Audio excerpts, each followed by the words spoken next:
The Medal of Honor, the United States' highest award for valor in combat. Fewer than 3,600 of the over 41 million who have served in the armed forces of the United States have been honored to wear the medal for actions above and beyond the call of duty. It embodies the sacrifices of all our service members, the history of our armed forces, and the values that have shaped the nation over the centuries: courage, commitment, integrity, sacrifice, citizenship, and patriotism.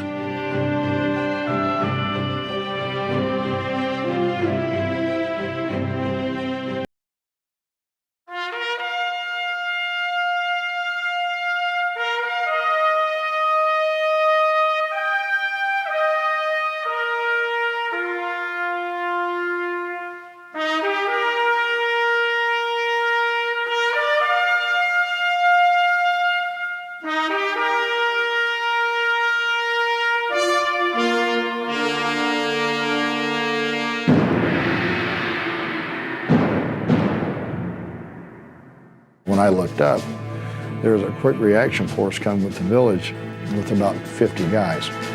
So I turned around, started running back. Tommy sees me running back. He took one of these laws and opened it up, and he shot it in the tree line. He wasn't trying to hit any of the bad guys. He just wanted to hit a tree to get a large explosion, and it did hit a tree, and it exploded. These guys got down because they didn't know what they were coming against.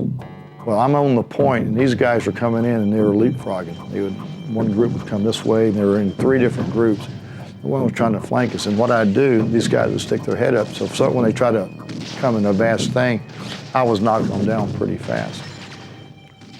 This firefight lasted for several hours, and I'd known that we had killed probably over 30 of these guys, and these guys made one last blast. Well, they had moved up to the sand dune. They had got me kind of pinpointed to one sand dune. I couldn't get, well, they had guys shooting it each way. Tommy was trying to take some fire down this way, and I was on this sand dune. Well, they threw this Chi-Com grenade over. So I rolled over, the grenade went off, and I was hit like 6 times in my back. And I yelled and said nothing else, and you could hear Tommy yelling, "Mike, Mike." So I laid on my back like this, and about 4 guys came over the top of this sand dune, and I shot all 4 of them. 2 fell down, one of them fell on top of me. The other one fell down, the other 2 fell backwards. And I figured that time we had already wiped out more than, I'd say, 2/3 of their group. And they didn't try to advance anymore. So I looked across this lagoon, counted 75 bad guys coming this way, and I looked and there's that many going this way. I looked down the beach and I only see Dang come back by himself. I said, "Dang, where's Tommy? Where's Dawee?" And he says, "Mike, Dawee's dead." I said, "What?" "Dawee's dead." I said, "Are you sure?" And I could see these guys overtaking the position and stuff like that. And I said, "You guys stay here." And I said, "I'll go back for Tommy." I went back across the open fire, and they were firing at me, and these my 2 other guys were giving me cover fire, and I was shooting guys. I got the position where Tommy was last at, and he was laid on the side of the sand dune, and 5 guys were overtaking him, and I killed those 5 guys, and I grabbed Tommy and put him on my shoulders, and then I heard this coming in. Just as Thornton was making his way back, the ships arrived and began firing at the enemy. The concussion blew me almost 20 feet in the air, and I had Tommy, he was on my shoulders, and his body flew off my shoulders and hit the ground. And I got up, and of course, this concussion. Of course, when I heard another 8-inch coming in, and I said, "Oh God." It got those guys' attention real fast, so they all fell back, you know, and I went over and saw Tommy and picked him up, and he said, "Mike, buddy." The son of a gun was still alive. Didn't have enough time to do any type of first aid, so I grabbed him, picked him back up. These guys saw me running again. Several guys started running around on the ocean side.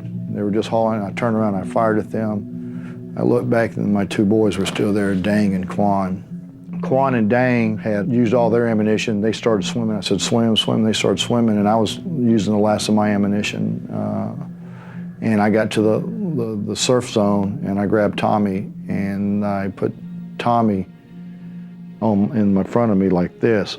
I started swimming like this, and these guys were chasing us, and they were shooting, and as we swam through the surf zone, you could see the bullets just going through the water, just like you do in the movie. Well, I look over to my right, and there's a little Dang over floundering in the water. You know, he was shot through his right hip and blew off his whole cheek of his butt, and he couldn't swim. So I grabbed him, put him in front of me, and I had him wrap his arms around me like this. I had my arms underneath his arms, and he held on to Tommy, and I started this breaststroke, and I swam for approximately 3.5 hours. Thornton towed his comrade seaward for hours until they were eventually spotted and brought aboard an American ship. Today, we honor a singular act of gallantry. And what compels such courage? What leads a person to risk everything so that others might live? Our heroes are all around us. Please join me in saluting one of those heroes, Leroy Petrie. On July 12, 2011, retired Staff Sergeant Leroy Petrie visited the White House, where he was awarded the Congressional Medal of Honor from President Obama.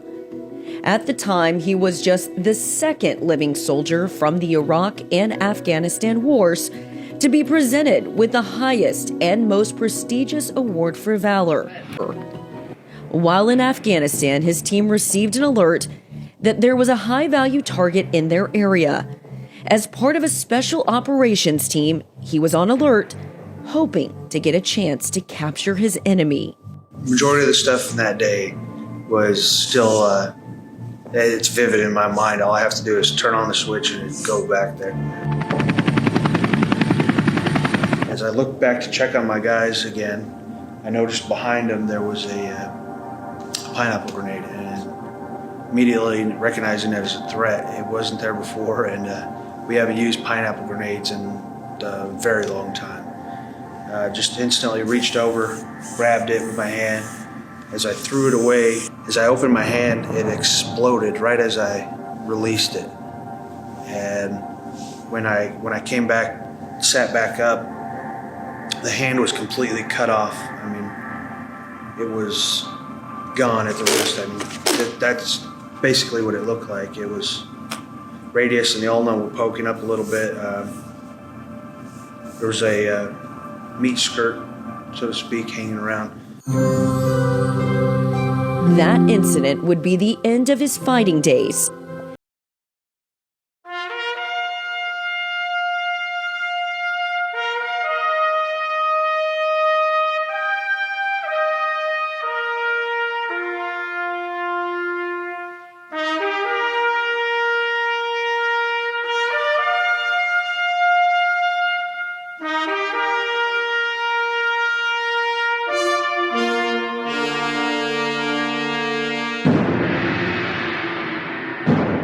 And we were moving towards the Cambodian border to find the enemy, identify their location, back off, and call in airstrikes on them.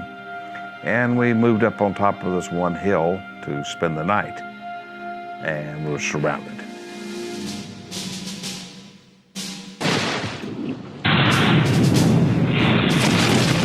Surrounded by the 29th NVA Regiment and the 66th NVA Regiment and the K6 Sapper Battalion, which consisted of about 5,000 of the North Vietnamese finest. And so it was a 24-hour, 4-day fight. It first started with an artillery barrage, and which killed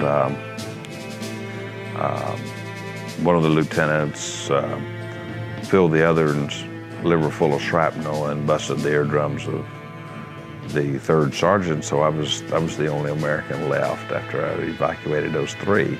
Bell continued to support the embattled battalion, struggling night and day to direct airstrikes and mark enemy positions, all the while encouraging the SVA fighters to hold on. On the fourth night, I pretty much had come to the conclusion that I was dead, that it was over. A very quiet, peaceful, tranquil feeling come over. 4 days later, Luttrell and only 41 walking wounded made it down the hill, but the enemy had been nearly wiped out.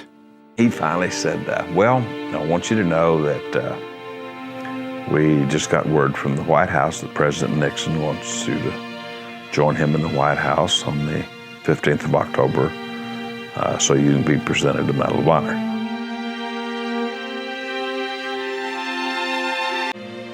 When I come back from Vietnam, we were dirty, filthy, rotten dogs.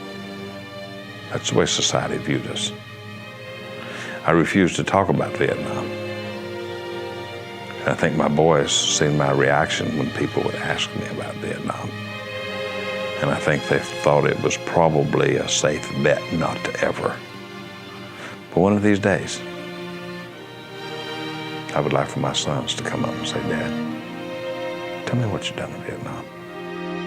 When I think about the Medal of Honor, I realize that I'm wearing this medal for the 400 and some people that died in those 4 days. I'm their representative.